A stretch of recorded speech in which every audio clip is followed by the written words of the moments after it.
Bukod po sa bahagyang mataas sa presyon, inatake rin ng migraine si Senador Bong Revilla dahil daw sa init sa loob ng kulungan. Kaya planong lagyan ito ng espesyal na ventilador. Mula sa Camp Crame sa Quezon City, nakatutuklay si Susan Enriquez. San? Mel, nandalhin nga ito si Senador Bong Revilla dito sa PNP Custodial Center. Sinasabi na ang kanyang asawa na inatake ng migraine, kaya agad siyang lumabas dito at hinabol lang niya yung alas 5 deadline sa Dalaw, no? At para bilhin yung mga pangangailangan nitong si Senador Bong Revilla sakaling siya ay atakehin ng migraine. At sabi nga niya, matapos niya makita yung lugar kung saan ikukulong itong senador, ay talagang nakikita niyo yung posibilidad na atakehin ito ng migraine anumang oras, lalo na kapag gabi. Kaya nung bumalik siya kanina bago mag alas 6 ng hapon, ay dala na niya yung mga maaaring kailanganin ng senador sakaling siya ay magkaroon ng migraine. Narito po ang aking report. Isang kumakaway na Senador Bong Revilla sa loob ng sasakyang magdadala sa kanya sa PNP Custodial Center ang makikita sa eksklusibong kuhang ito ng GMA News habang palabas ng multipurpose hall. Baka sa mukha ng senador ang pamumugto ng mata. Sabi ng mga anak ng senador, hindi raw madali ang kanilang pinagdadaanan. Pero naniniwala silang malalampasan nila ang kasong ito. Sa kasong plunder ni Revilla, sinasabing 242 million pesos ang nakomisyon niya mula sa sariling pork barrel fund na inilagak sa mga peking NGO ni Janet Napoles. Ilang beses itong itinanggi ng senador. Hinahangad namin na mapatunayan naman niya sarili niya sa taong bayan. Ito yung tamang proseso. Haharapin niya ito. Bahala natin. Maging patas na. Pasado alas 4 naman ng hapon, lumabas ng Custodial Center ang asawa ni Senador Revilla na si Cavite 2nd District Representative Lani Mercado Revilla. Bibili raw siya ng mga kakailanganin ng senador gaya ng gamot para sa migraine.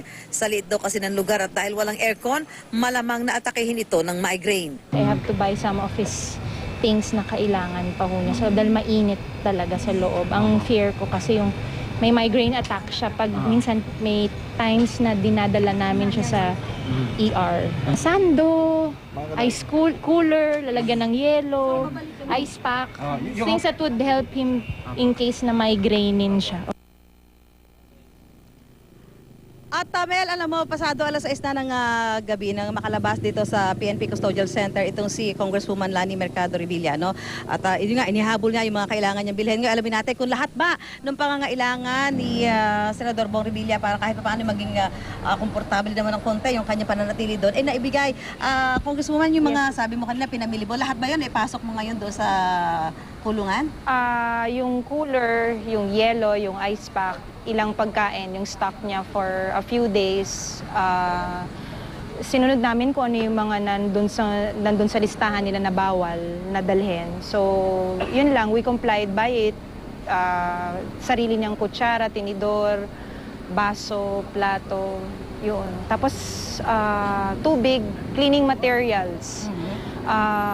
Yun, more or less. Pero yung request sana namin na air cooler, para at least maibsan po yung init sa loob ng kwarto, mukhang dadaanin pa ho sa request sa korte.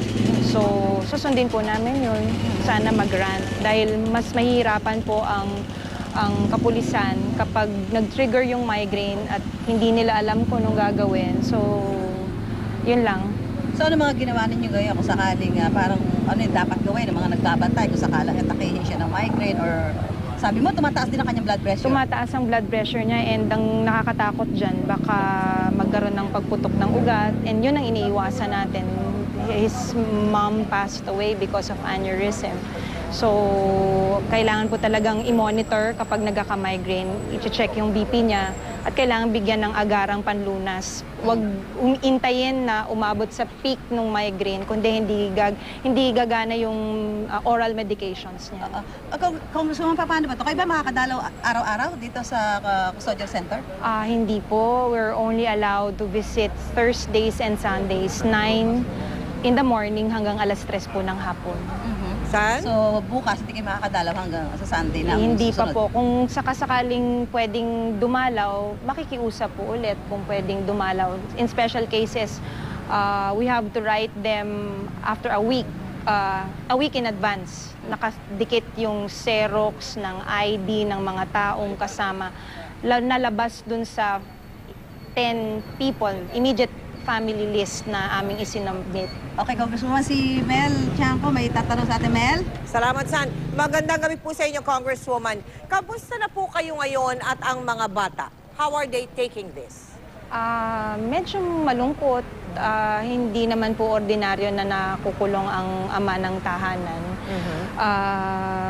They cherished the time that they had with their dad, lalo na nung wala ako kasi I had to leave to buy some things for him.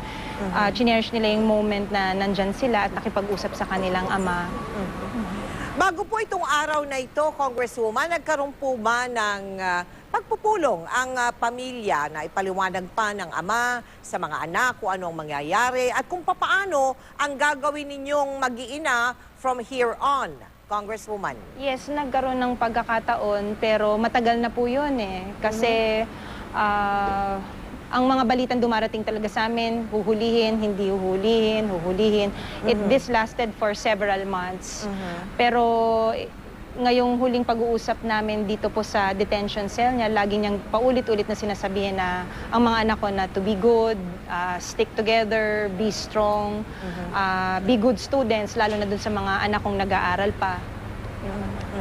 Congresswoman, kayo po ay isa pa rin, Congresswoman. Ano po? Paano po mababago ang schedule nyo ngayon na narariyan na sa kulungan si Senador Bong? Well, we are on recess now, Mel. My duties now demand me to be in my district.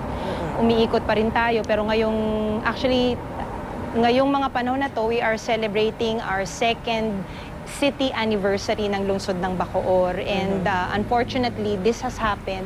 So may mga events tayo na hindi mapupuntahan sa distrito and lalo na this coming Sunday. Tomorrow, I will be in my district complying with all of my schedules. Hindi magbabago dahil bilin na bilin sa akin ni Senator Bong, wag kong pababayaan ang pagtatrabaho ko bilang representante ng ikalawang distrito ng lalawigan ng Cavite. Opo, opo. Ano po ang susunod na hakbang ng inyong kampo, Congresswoman? We leave it all up to the legal team. I don't know precisely what their plans are. But in the moment, alam ko, it's adjustment period for Bong dito po sa detention cell niya sa Camp Crame. So wala po kayong plano na araw-araw maghatid ng pagkain, magdasal ng sabay-sabay, mga ganong bagay-bagay, Congresswoman? Nandun po yan, maghahatid po kami ng pagkain every day. Ang mga kapatid niya will pitch in also in bringing food here. Kasi medyo malayo ang tahanan namin dito sa Camp Crame. May ilang kapatid siya na malapit po dito. So yun po, we will take turns in sending him food.